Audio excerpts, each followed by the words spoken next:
जय माता दी सभी को।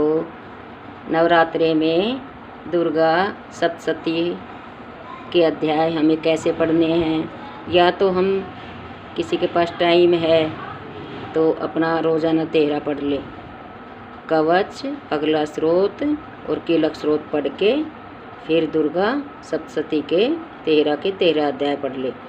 अगर तेहरा नहीं पढ़ सकते तो हमें कवच, कीलक स्रोत, अगला स्रोत पढ़कर पहले नवरात्रे को पहला अध्याय पढ़ना है और दूसरे नवरात्रि को दूसरा और तीसरा अध्याय पढ़ना है। फिर तीसरे नवरात्रि को हमें चौथा अध्याय पढ़ना है और चौथे नवरात्रि को पांचवा, छठा, सातवां, आठवां ऐसे 4 अध्याय पढ़ने हैं।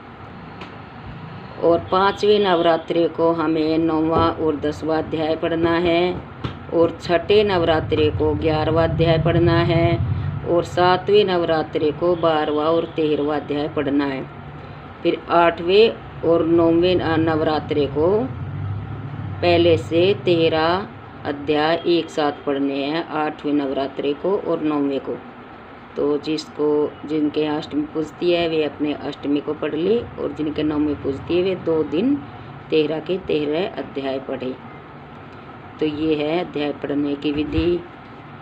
और जो नहीं पढ़ पाते, टाइम नहीं है या कोई पढ़े लिखे नहीं हैं, तो अपने जय माता दी सबसे बड़ा तो यही है, मंत्र भी है और माता रानी की पूजा का सारे पाठ आ जाते हैं इसमें। और या फिर नवराण मंत्र का जाप करें, ओम ऐं ह्रीं क्लीं चामुंडाय विचे, तो इसमें भी सारे ही पूजा आ जाती है। और वैसे जैसा जिस पे भक्ति हो जाए, कोई हवन करे, पूजा करे। और ये दुर्गा सप्तशती की बुक में सारी ही चीज़ें, सारे पाठ हैं, सिद्ध कुंजी का स्रोत्र भी है और माता रानी के नाम भी हैं। तो इस तरह सप्तशलों की दुर्गा भी पढ़ ले।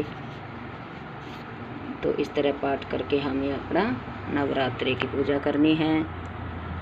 तो माता रानी सभी के घर आती है, सभी को अपना आशीर्वाद दे माता रानी। जय माता दी।